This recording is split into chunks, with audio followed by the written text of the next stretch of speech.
Les chics griottes Picasso. Écoutez ça, c'est votre griot Baba Sako, fils de Ousmane Sako, l'enfant de Kaïba Dunda Kilimbo Dakili.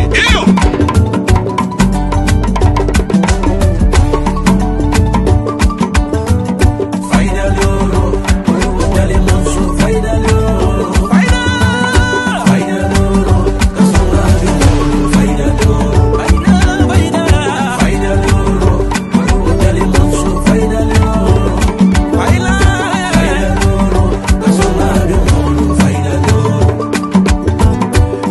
Leoro, ele muso, Faida Leoro, Faida Leoro, ele muso, Faida Leoro,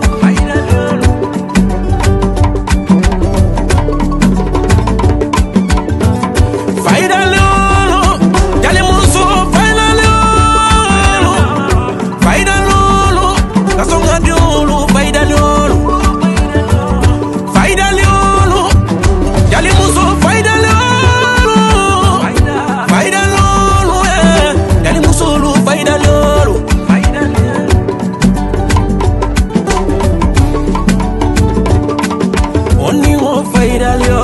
Mariamu kanute faidalio Mariamu faidalio faidalio oni ho faidalio Fanta kanute faidalio Fanta faidalio oni ho faidali Kinte sora faidalio Kinte faidalio bula fa kole Oningo faidalio, Jita jabate faidalio, Jita faidalio, jabate, Sumaduma, Ningo faidalio, Suntu boro faidalio, Suntu faidalio, Bulafa kore, Ningo faidalio, Awa jabate faidalio, Awa sangui, jabate.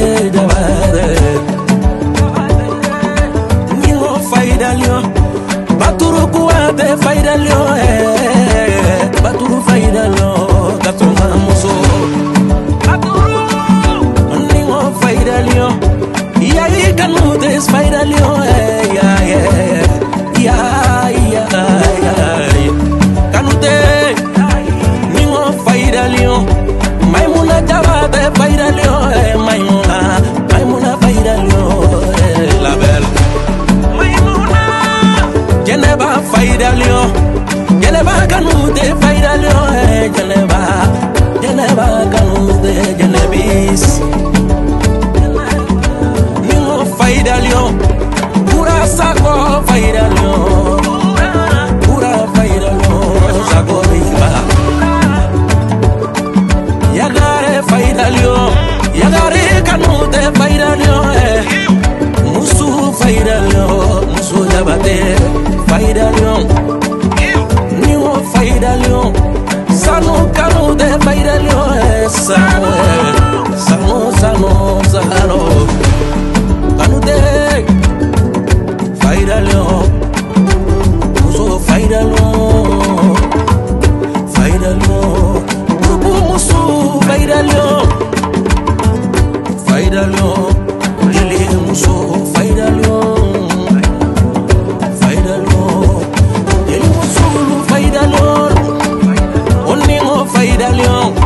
Safi kanute faidalio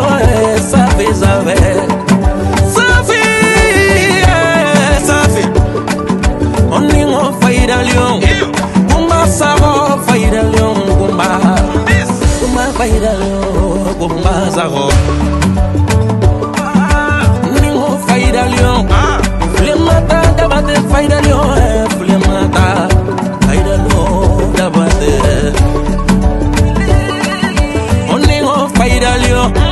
Fatoumata Kanu de Faidalio, Fatoumata Faidalio, Fatou. Oningo Faidalio, Jita Kanu de Faidalio, Jita, Jita, Jita, Oningo Faidalio, Salama Kanu de Faidalio, Oningo Faidalio, Salama. Oningo Faidalio, Fatou Sitoro Faidalio, Fatou, Fatou, Fatou.